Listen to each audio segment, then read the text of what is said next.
Thank you for joining me.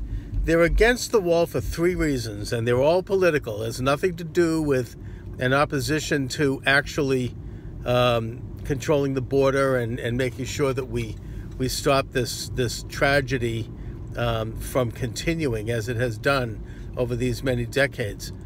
The first reason is because they do not want to give President Trump a victory.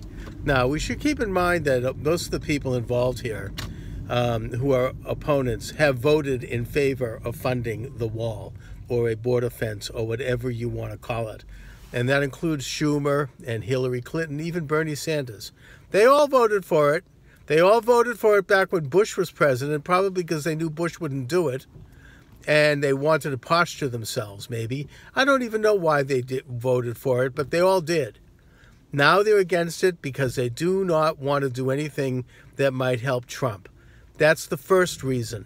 Secondly, they're afraid that if the wall is built, it will work.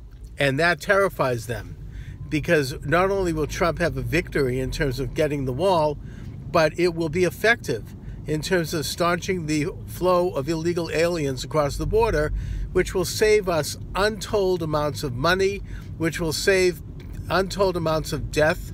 You know, as we speak here, there's a huge caravan forming again to cross the border.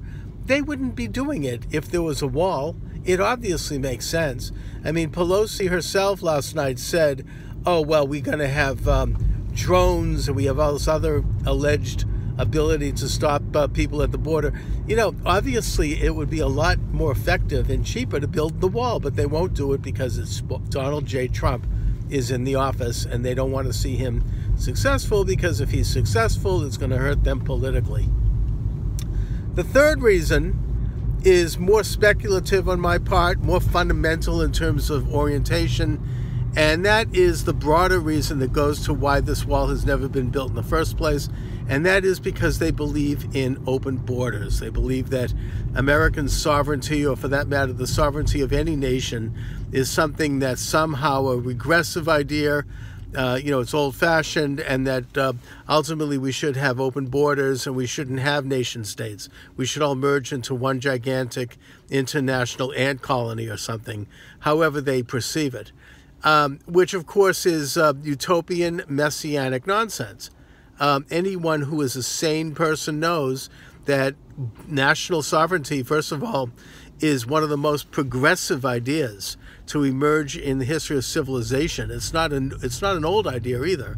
It's something that really only began to emerge in earnest in maybe the 18th century, and that it basically is a simple tool to allow for people who share common values, share common heritage or whatever, share a common geography, it doesn't matter what, who have gotten together and decided collectively, and I hate that word, but it's applicable here, they've decided to represent their interests by creating a nation state that's sovereign. That way they can ensure their lives of freedom or their lives of independence and that of their posterity, of their future.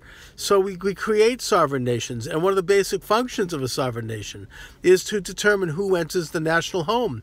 In the same way as I've said in many times, and Jeff Jacoby wrote about this in the Globe, quoting me saying it, and I thank him for that, that it's a macrocosm of the idea that you as an individual and as a family have a right to decide who enters into your private home or your private place of domicile. It's a natural, normal thing to do, and they know it, and the only reason they oppose it is because of politics. So I would urge my viewers here and my listeners to call your congressman, just like Vice President Pence suggested. Call your senator, call your congressman, even if you're represented by some nutcake like I am with Elizabeth Warren. Call them anyway and tell them to vote for the president's budget and get the wall done, and let's move on and let's get to the business of running in the government and governing ourselves. Anyway, thanks for watching, everyone, and have a great evening.